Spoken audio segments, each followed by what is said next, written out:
If you're constantly exhausted, it's not a motivation problem. It's a message. Welcome to your daily hit of grace and grit, your quick dose of inspiration to kickstart your day. This show is proudly sponsored by Rumble and Rise.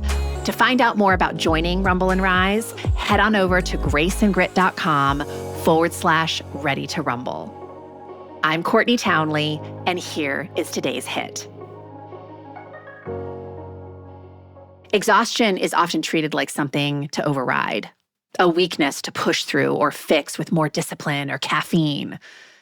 But weariness is really important information. Fatigue is your nervous system's way of saying you've been running on activation for too long without enough recovery. Stress itself isn't the problem. The problem is never fully coming back down from stress. When your system stays switched on and hyperdrive all the time, managing responsibilities, making decisions, having big emotions, expectations, repair, of course, gets deprioritized. Your sleep suffers, your inflammation increases, motivation wanes, maybe even completely disappears, and the body begins conserving energy because it no longer trusts the pace you're demanding of it. So, of course, in midlife, we're more sensitive to this, right? We're more sensitive to trying to override our bodies.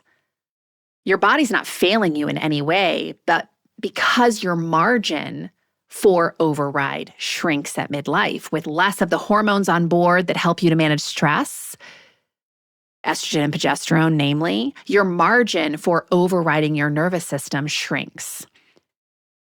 Hormonal shifts reduce your buffer, and the cost of ignoring signals increases. The cost is steeper for ignoring those signals. What you could once power through now leaves you depleted. Weariness is not asking you to quit your life, it's asking you to recalibrate it. So, where are you leaking energy? What stress have you normalized that's no longer sustainable? What do you keep avoiding, even though you know if you faced it, it would help you to reclaim a lot of resources and massively de-stress your life? What recovery practices are you consistently skipping, putting on the back burner, telling yourself when you have time? Look, sometimes the solution absolutely is more sleep. I do think that we are largely a very underslept culture. Sometimes the answer is better nourishment or smarter training.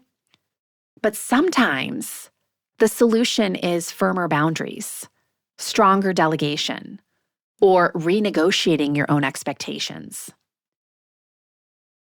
So fatigue is never weakness. It is really important information. It is feedback. And when you stop shaming yourself for feeling tired and really start listening instead and get curious about why that might be, exhaustion becomes less of an enemy and more of a guide. And that is a beautiful thing. If this stirred something inside of you, imagine what a whole book of clarity and courage could ignite.